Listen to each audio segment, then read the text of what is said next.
বাকি রয়েছে 6 ম্যাচ। আইপিএলে প্লে অফে উঠতে হলে কি করতে হবে কলকাতা নাইট রাইডার্সকে, আসুন পুরোটা জেনে নিই। এবার আইপিএল কেকেআরের জন্য একেবারেই মসৃণ নয়। এখনও পর্যন্ত মোট 8টা ম্যাচ খেলেছে কেকেআর, যার মধ্যে জিতেছে মাত্র 3টি ম্যাচ, হেরে গেছে 5টি ম্যাচে। রবিবার ইডেনে 199 রান তাড়া করতে নেমে মাত্র 149 রানে গুটিয়ে যায় কেকেআর, ফলাফল 39 রানে হার। এই হারের পর কেকেআর এখন লিগ টেবিলে 7 নম্বরে, হাতে আছে আর মাত্র 6টা ম্যাচ।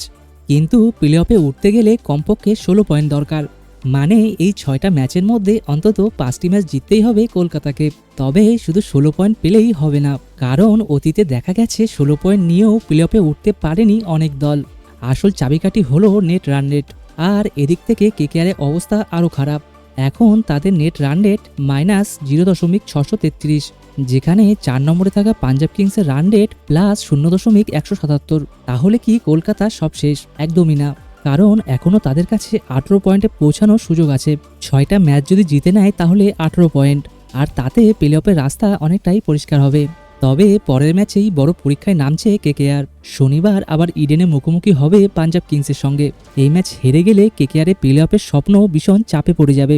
ইতিহাস বলছে আইপিএলে বহু দল শুরুতে খারাপ করলেও ঘুরে দাঁড়িয়েছে, এমনকি কেউ কেউ তো প্লে অফে উঠে ফাইনাল পর্যন্ত খেলেছে ও জিতেছে। কিন্তু এবার কেকেআরের যে ফর্ম, তাতে সেটা করাটা সহজ হবে না, বিশেষ করে যদি ব্যাটিং নিয়ে এই সমস্যা চলতেই থাকে। তবে আমরা ভক্তরা তো আশা ছাড়ছি না, কেকেআরের হাতে এখনও সুযোগ আছে। দরকার শুধু একটা না কয়েকটা জয়ের। দলটা ঘুরে দাঁড়াবে কিনা সেটা দেখার জন্যই আমরা অপেক্ষা করব।